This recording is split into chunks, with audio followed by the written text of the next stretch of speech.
জয় গুরু, সবাইকে জয় গুরু। বন্দে পুরুষোত্তম পরম প্রেমময় শ্রী শ্রী ঠাকুর অনুকূল চন্দ্র আমাদের জীবনে যা কিছু চলার পথে বাঁচা বাড়ার কথা সবই তিনি বলেছেন। আর আমরা কিভাবে সুস্থ থাকব, ভালো থাকব, তিনি বললেন যে মরো না মেরো না, পারো তো মৃত্যুকে অবলুপ্ত করে দাও।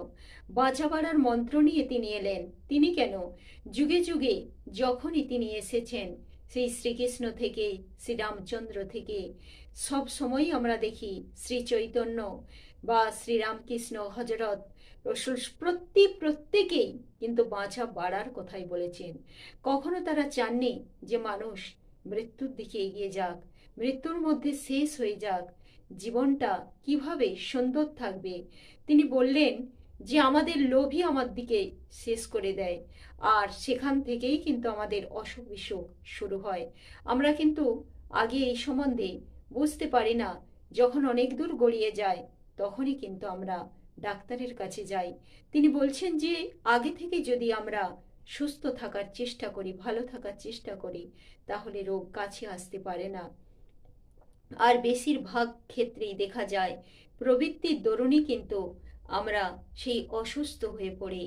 সত্যি কথা, আমরা অনেক সময় হয়তো শরীর খারাপ আছে, সেই অবস্থাতেও আমরা লোভ সামলাতে পারি না, এটা সেটা খেয়ে ফেলি, এদিক সেদিক চলে যাই।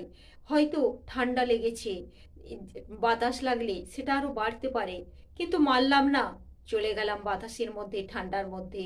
হয়তো একটু পেটটা ঠিক যাচ্ছে না, তার মধ্যেও হয়তো বাড়িতে কিছু হয়েছে, যদি সেই সময় নিজের লোভকে একটু কন্ট্রোল করা যায়, না খায়। শ্রী ঠাকুর বললেন এমনও হয়েছে কারো পেট খারাপ, সে যদি কাঁঠাল সেই সময় না খায় ভালোই হয় তার পক্ষে, কিন্তু লোভের বশবর্তী হয়ে হয়তো খেয়েই নিল, সেটা তার সারা জীবনের জন্য কাঁঠাল খাওয়া বন্ধ করে দিল। তো এই রকম তিনি বলছেন।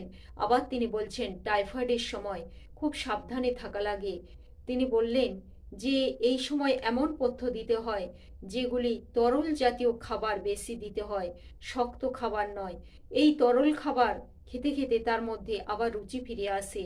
তিনি বললেন যে চালের জল বার্লির যেমন করে পাক করে রান্না করা হয় সেইভাবে, অর্থাৎ চালকে একটু ভিজিয়ে রাখার পর সেটা ফ্যান ঠিক না, দু একবার ফোটার পর, কিছুটা ফোটার পর হালকা উত্তাপে যে পাতলা একটা জল বেরোয়, সেই জলটা বা মুগ ডালের সাথে মিশিয়ে যে পাতলা জল, জলের মতো তরল মতো, এটাকে পেয় ধরনের বলে, পেয়।